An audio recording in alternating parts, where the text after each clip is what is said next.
Mondok bertahun-tahun bukan ukuran orang ahli dalam suatu bidang. Ada orang yang mondok 10 tahun, tapi masih bingung cara belajar kitabnya. Nahunya masih ngambang, apalagi sorofnya, tafsirnya, hadisnya, manteknya, balagohnya, apalagi arutnya. Tapi ada orang yang baru mondok beberapa tahun, dia sudah menjadi ahli nahu, ahli tafsir, ahli hadis, ahli mantek, ahli balagoh. Apa yang membedakan? Dia tidak tahu konsep ilmu. Ilmu itu adalah makhluk Allah yang paling pelit. Ilmu itu mengatakan, a'tini kullakum, berikan aku seluruh jiwa raga kalian. Wahai penuntut ilmu, berikan aku waktumu, berikan aku hartamu, berikan aku hatimu, berikan aku tubuhmu. U'tikum juz'i, maka aku akan memberikanmu sedikit daripada bagianku.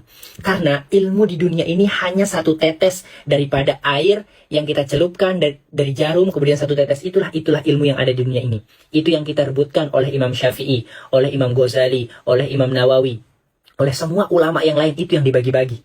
Terus kita bagiannya apa? Makanya semakin orang belajar, semakin dia alim, semakin dia mengatakan, saya ini belum tahu apa-apa. Itulah tingkatan orang kalau sudah belajar. Semakin dia alim, dia mengatakan, ternyata saya masih belum mengetahui apa-apa. Makanya berbeda orang yang belajar sungguh-sungguh dengan orang yang prioritasnya bukan belajar. Kalau prioritasnya belajar, dia akan mengeluarkan segala-galanya.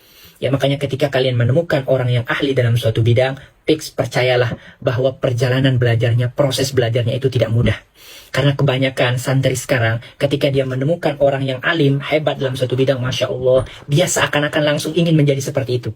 Ketika dibagi tahu, ketika diceritakan bagaimana prosesnya, dia tidak tahan. Makanya Imam Syafi'i mengatakan, tarjun najata walam tasluk masalikaha. Ada orang yang menginginkan kesuksesan, tapi tidak tahan dengan prosesnya.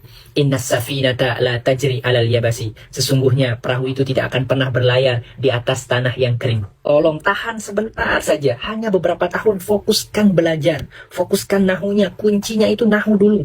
Nahu sorob itu kuncinya, fokuskan. Karena kenapa? Kalau kalian fokus, insya Allah beberapa tahun saja, tahan itu HP, tahan scroll TikTok, tahan untuk healing, tahan untuk pacaran, apalagi yang keempat. Ya, bagaimana ilmu itu akan mendekati kalian, bagaimana ilmu itu akan mau kepada kalian kalau kalian menduakannya. Ya, ilmu itu mengatakan, berikan aku segalanya. Bagaimana kalau kalian membaginya dengan wanita lain? Kalian membaginya dengan men-scroll TikTok, kalian membaginya untuk hal-hal yang tidak bermanfaat yang lainnya. Saya baru muncul belakangan ini, tidak muncul begitu saja. Sudah melewati semua penderitaan yang ada di Mondok. Koreng pernah, tidak jajan pernah, nangis pernah, untuk menghafal saja pernah. Ya, makanya setiap orang yang kalian temukan dalam, misal dia hebat dalam suatu bidang, tolong jangan tanyakan kesuksesannya, tapi tanyakan proses apa yang telah dia lewati. Karena ketika kalian bertanya prosesnya, kalian pasti akan mendapatkan the best motivasi. Kalian pasti akan mendapatkan inspirasi, dan kalian akan tergugah, ternyata saya belum apa-apa dalam belajar. La tanalul ilma birohatil jism.